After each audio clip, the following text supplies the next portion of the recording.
నమస్తే. ప్రస్తుతం మనతో పాటు ప్రముఖ విశ్లేషకులు ఇమ్మంది రామారావు ఉన్నారు. ఆయనతో మాట్లాడదాం. నమస్తే సార్. నమస్తే. సార్, తెలంగాణ ప్రభుత్వం అంటే కాంగ్రెస్ ప్రభుత్వం తీసుకొచ్చిన 6 గ్యారంటీల్లో ఒక గ్యారంటీ మహాలక్ష్మి పథకం కింద ఫ్రీ బస్సు. ఈ ఫ్రీ బస్సు దుర్వినియోగం అవుతుంది అంటే కరెక్ట్ గా వాడట్లేదు. మహిళలందరూ ఎల్లిగడ్డలు ఒలుచుతున్నారు, బ్రష్ చేసుకుంటూ తిరుగుతున్నారు, అనవసరంగా తిరుగుతున్నారు, కొట్టుకుంటున్నారు అని చెప్పేసి కేటీఆర్ అన్నారు. కానీ దాన్ని కాంగ్రెస్ వాళ్ళు అలా ఎలా అంటారు అని చెప్పేసి ఈ మధ్య అంటే మహిళల్ని అవమానిస్తున్నారా అని చెప్పేసి మాట్లాడారు. దీని అంతటిని చూస్తే మీరేమంటారు సార్? కేటీఆర్ అనాలోచితంగా మాట్లాడారండి. కేటీఆర్ అనాలోచితంగా మాట్లాడాడు. ఆయనకి కాంగ్రెస్ పార్టీ మీద వ్యతిరేకత ఉండొచ్చు, కానీ వాళ్ళు అందిస్తున్నటువంటి ఈ ప్రజాదరణ కార్యక్రమాల మీద వ్యతిరేకత తెలియజేసినట్టయితే కేసీఆర్ రాజకీయ నాయకుడు కాదనిపిస్తుంది అన్నమాట. ఏదో హ్యూమన్ బీయింగ్గా స్పందించాడు.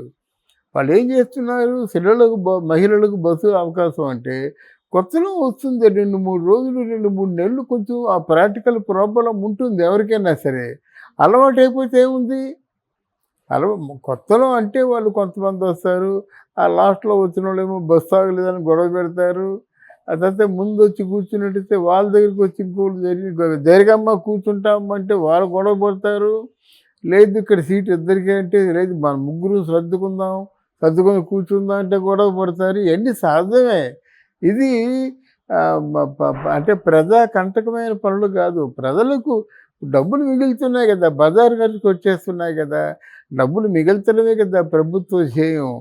ఏమాత్రం అవకాశం ఉంటే ఆ మాత్రం ప్రజలకు సహాయపడదాము.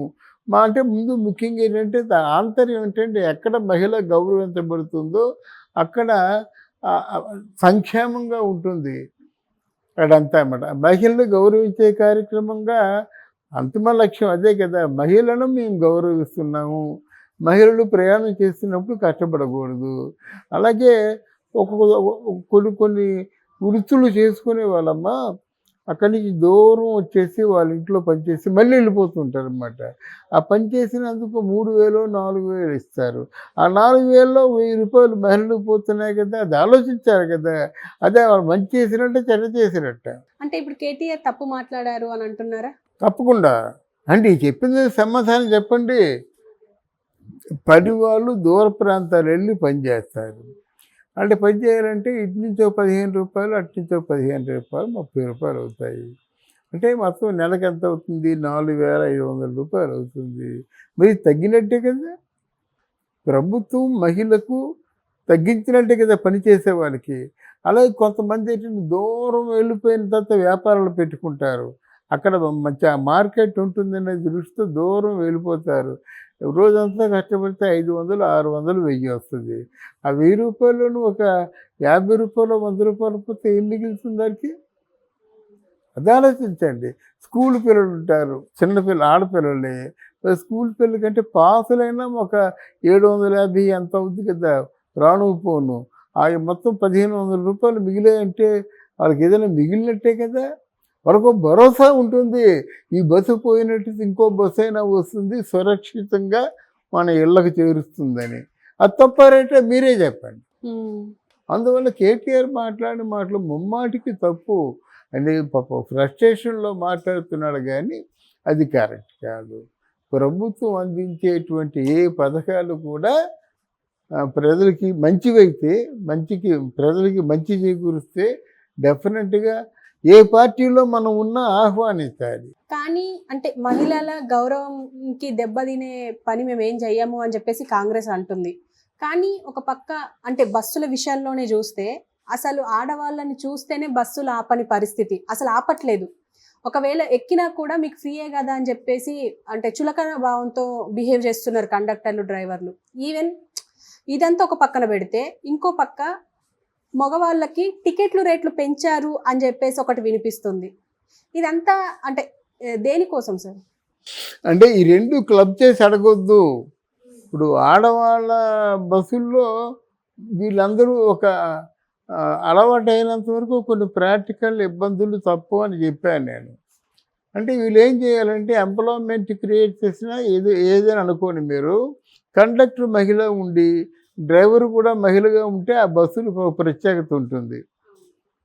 ఎందుకంటే ఇప్పుడు చేపట్టుకొని లాగిన కండక్టరు మహిళ పర్వాలేదు.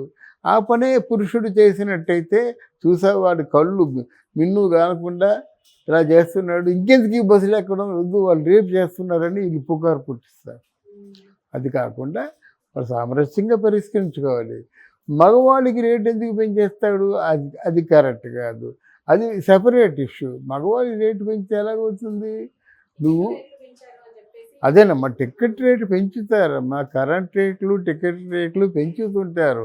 ఆ ఒకటే కాదు, ప్రజా పరిపాలన కోసం అన్ని రేట్లు పెంచుతారు. అయితే కొన్ని రేట్లతో మన సంబంధం ఉండదు. ఫర్ ఎగ్జాంపుల్ రిజిస్ట్రేషన్ రేటు ఎంత 12% పెంచేశారు, అది మన సంబంధం లేదు. అక్కడ ఎంత పోతుంది, లక్షలు పోతుంది అన్నమాట. అలా ఎక్కడైతే లక్షలు కొల్లగొట్టవచ్చో ఆ విధంగా డబ్బులు తీసుకుంటున్నారు. ఎక్కడ ఏమీ ఉదాసీనత లేదు. గనక మగవాళ్ళు రేటు పెంచితే మగవాళ్ళు అడుగుతారు, డెఫినెట్గా కన్సిడర్ చేయాలన్నమాట. అది రెండింటినీ క్లబ్ చేయొద్దు. కేసీఆర్ మాటలు ఇప్పటికీ చెప్తున్నాను, అది రాజకీయ పరంగా మాట్లాడిన మాటలే కానీ వాళ్ళు మీ మంచి జరుగుతున్నప్పుడు సమర్థించండి, ప్రజలు మెచ్చుకుంటారు. అంటే పెళ్ళికి తద్దినానికి ఒకటే మంత్రమా? కాదు కదా. ఎవరైనా మంచి చేస్తే ఎంకరేజ్ చేయండి, పొరపాటు చేస్తుంటే ఆధారాలు దగ్గర పెట్టుకొని మీరు ప్రశ్నించండి. ఇదే నా ఉద్దేశం. అంటే ఇప్పుడు ఫైనల్గా అంటే తెలంగాణ మహిళలు అంటే వాళ్ళ మనోభావాలు దెబ్బతిన్నాయి అని చెప్పేసి చాలా మంది మాట్లాడుతున్నారు. అయితే కేటీఆర్ తన ట్విట్టర్ వేదికగా సారీ చెప్పారు. అంటే మీ మనోభావాలు ఏమైనా అక్క చెల్లెమ్మల మనోభావాలు ఏమైనా దెబ్బతింటే నన్ను క్షమించండి అని అన్నారు. కానీ బహిరంగంగా వచ్చి క్షమాపణ చెప్పాలి అనేసి అంటున్నారు. ఇది జరిగే పనేనా? ఆయన తెలంగాణ మహిళల మనోభావాలు ఎప్పుడు కవితని ఈడ్చుకెళ్ళి తీహార్ జైల్లో పడేశారో, జాగృతి అంటే ఏమి తెలిసిన, జాగృతి అంటే అది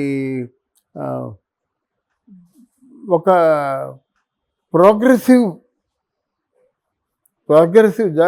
ఎదుగుదల, జాతి జాగృతి అంటారన్నమాట. అంటే పునరుద్ధరణ. దానికి చైర్మన్, తెలంగాణ జాతి జాగృతికి చైర్మన్ అయినటువంటి కవితని ఎప్పుడు తీసుకెళ్ళి జైల్లో పడేశారో అప్పుడే తెలంగాణ మహిళల తాలూకు ఆత్మగౌరవం మనోభావాలు దెబ్బతిన్నాయి. దీని గురించి ఆయన ఎప్పుడు ఆలోచించలేదేమో కానీ ఈ దిశగా కూడా ఆలోచిస్తే బాగుంటుంది. అందువల్ల కేటీఆర్ మాట్లాడిన మాటలు ముమ్మాటికి తప్పు. అంటే ఫ్రస్ట్రేషన్లో మాట్లాడుతున్నాడు కానీ అది కరెక్ట్ కాదు. ప్రభుత్వం అందించేటువంటి ఏ పథకాలు కూడా